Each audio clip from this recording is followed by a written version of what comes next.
it really just opened my eyes as to like how hurtful men are. So I learned this lesson last year, and it's one I recommend everyone learn sooner rather than later. Just yesterday, a friend called me having a panic attack in her car because her boyfriend had called her an hour before and said that he loved her, all of these nice things, and that his family can't wait to meet her for Thanksgiving. An hour and a half later, and this is no exaggeration on the timeline, called her back and said that he is a high-value man and that he can do better than her, but she will never be able to do better than him, and that it's over, and then hung up before she could even say anything. I've had friends where their date will leave in the middle of the date while they're in the bathroom. I've had friends whose boyfriends will break up with them on their birthday, on days of death, on graduation, boyfriends taking other girls on their birthday trip. And this is just the last year. This is just 2023. Personally, when this happened to me, I decided that I was going to take the next year to not date anybody, and it was the best decision that I could have ever made for myself. I accomplished every single goal that I had this year. Just bought a new car, about to move into a beautiful apartment, happiest I've ever been, more peace than I've ever felt. I'm surrounded by so many different types of love that I don't really feel like anything's missing. And that's not to say that I'll never date again. I'm literally sure that I will.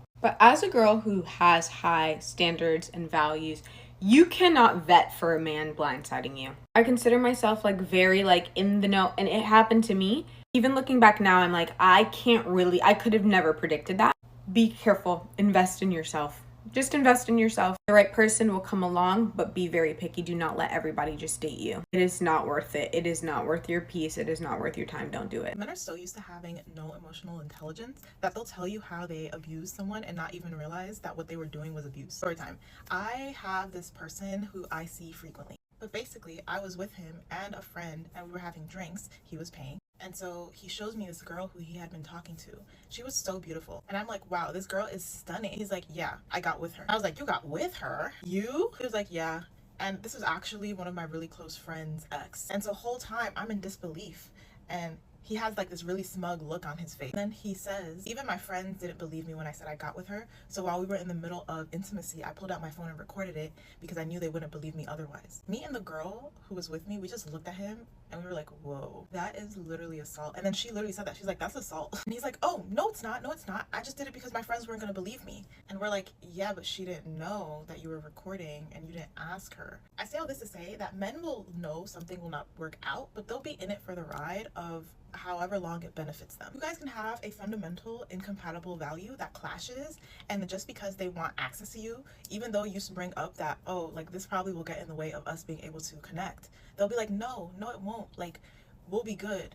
But they're lying whole time because they just want access to you. They don't care if you guys are going to be good because that's not their objective. I say all this to say your discernment on whether or not a relationship is going to serve you is all you have protecting you. So don't let someone gaslight you out of believing and trusting in your intuition, because your intuition is all you have sometimes. Sometimes it truly is your body reading the signals before your mind can articulate it. And don't ever let it be a case where your intuition is telling you that something is dangerous or that something is wrong, and just because you are infatuated, you don't listen to that. A lot of time, like I can't stress enough how important it is to raise emotionally intelligent boys, young men, but little men. So those young men, those boys, young men to men, don't become a nightmare to society, and don't also become a dusty to a girlfriend, to a fiance, to a wife someday. At least show them a range of emotions beyond anger. Be with them. Yala said something profoundly about her son.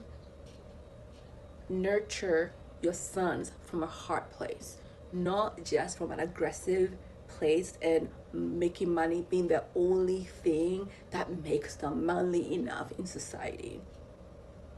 Normalize having them do things at home and making it okay. Find them mentors, support, coaching. Take them to therapy if need be. If you notice something about your son, a learning disability, ADHD, whatever it is, get them help as soon as possible. Don't make them seem like they're being lazy, they're not doing enough. At least get that consult, second consult, third consult. Get that boy, get that young man support and help.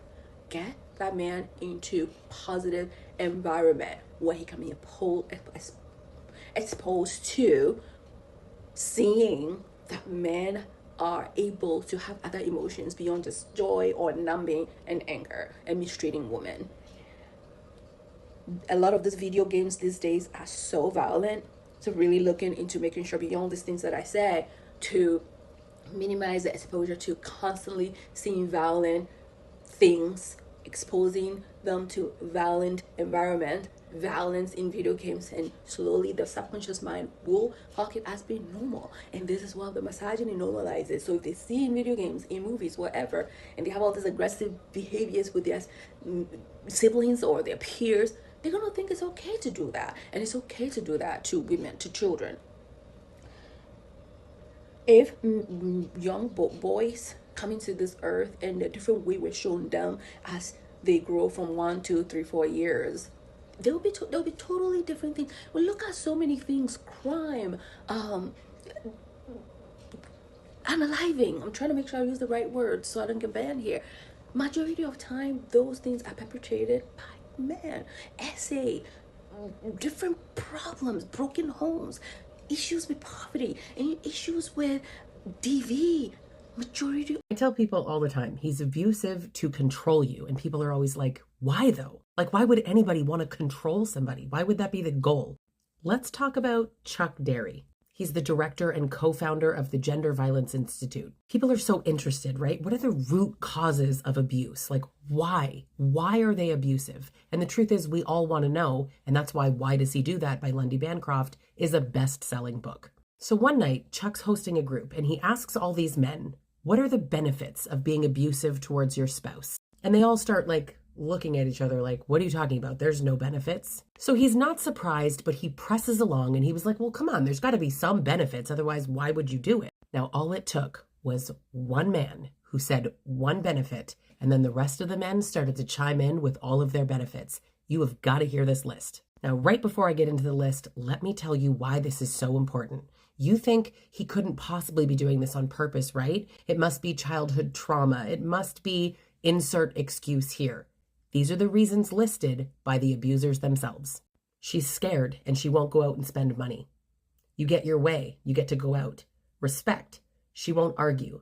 I feel superior. She's accountable to me in terms of being somewhere on time. I decide. It keeps the relationship going. She's too scared to leave. I get money. I get sex. Total control in decision-making. I use the money for drugs. Don't have to change myself for her. Power. I decide where we go. I decide who we see. I decide what she wears. I get to control the children. If she's late, she won't be again. Intimidation. She's scared and can't confront me. I can convince her that she's screwing up. She feels less worthy, so she defers to my needs and wants. She will look up to me and accept my decisions without an argument.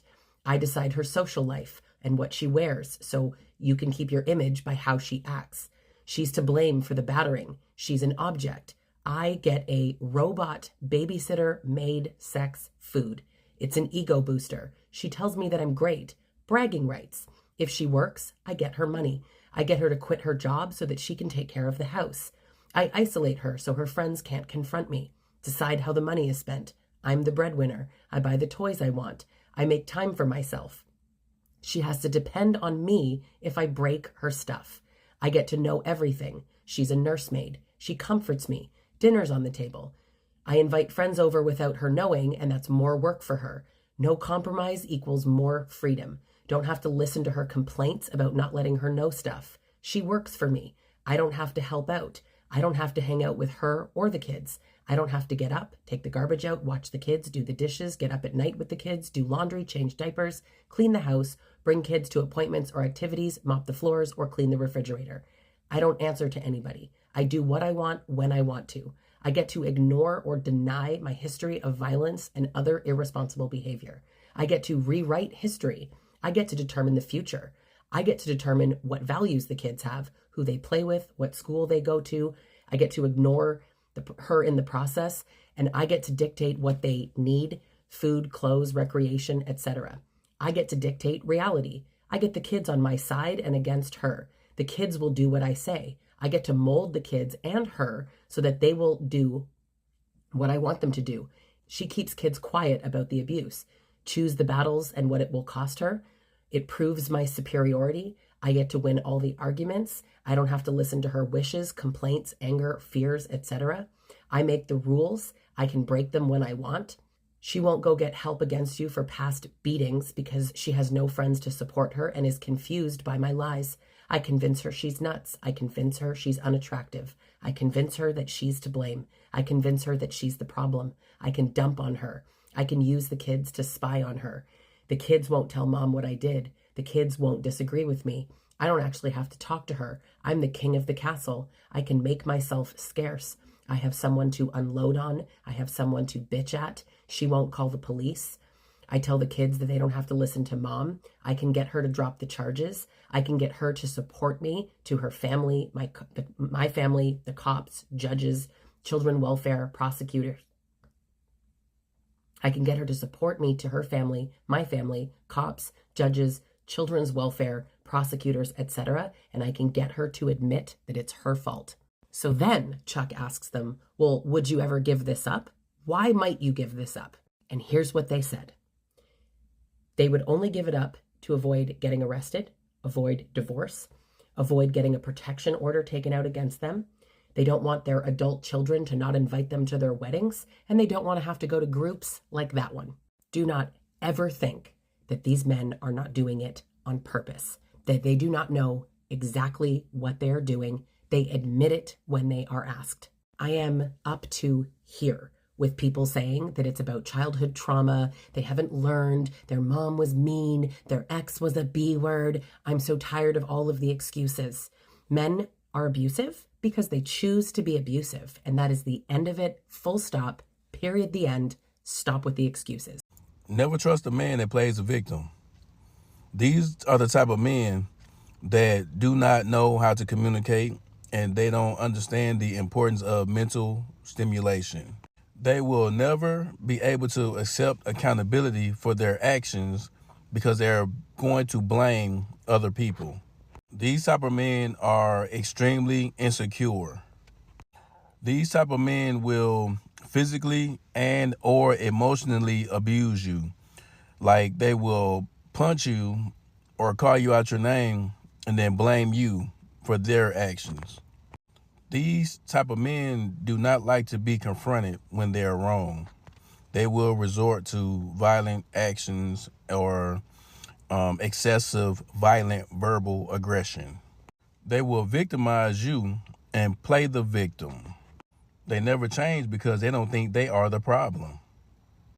You know, one more thing to consider is to raise emotionally intelligent young men who can express a range of emotion, who can communicate what they're feeling, who can sit with discomfort, who will not flee and be avoidant to anything that has to do with emotion, who will numb, gumbo, video game, aggressive, passive-aggressive, threatening, and it's the only language they know. Let's raise our young men, our boys, differently in 2025. Let's break some of these generational issues that arise because men are so ingrained in misogyny. It's a drop. I don't think just me alone think this is going to change it, but it takes drops and drops for change to happen. Goodbye. There is no group of women I feel bad for more than the women that meet the guy. He checks all the boxes. He does all the right things. He is the perfect man. They get married. She has kids. Then a switch just flips. People always be like, there are signs. Sometimes there were no signs. There are women that it be zero signs and a switch just, and they just start going crazy and they leave you and they start cheating and they just, oh my God, please don't let that be me. There are men, men can be wicked. A switch just flips and that woman's whole world is turned upside down. We on the same TikTok, y'all see the stories? I see them all the time. I really do believe there be men that it be no signs. It just, and they just, oh. God have mercy and grace on them ladies, because they the strongest soldiers for real, because I would just crash out. I would. You will never be good enough for a man who's insecure. I'm telling you this right now, honey. If you've ever dated an insecure man, you know exactly what I'm talking about. You can jump through every hoop. You can do everything that they want. You can shape yourself and mold yourself in the direct image of what he says he wants, and he will still make you feel like you're not enough. Not because you're not enough, but because he is insecure. And when a man is insecure, his only objective in a relationship with you is to break you down to the point where he can feel superior, because he does not recognize that he has the power and the agency to empower himself so that he can be good enough, so that he can feel secure. So basically, he's lazy emotionally. He doesn't want to work on himself. So what he does is tries to break you down so that he doesn't have to work on himself. When you recognize that a man is insecure, get away from him. He is toxic. He will destroy you for the pure benefit of making his lowly self-esteem feel better, girl. Get away from him now.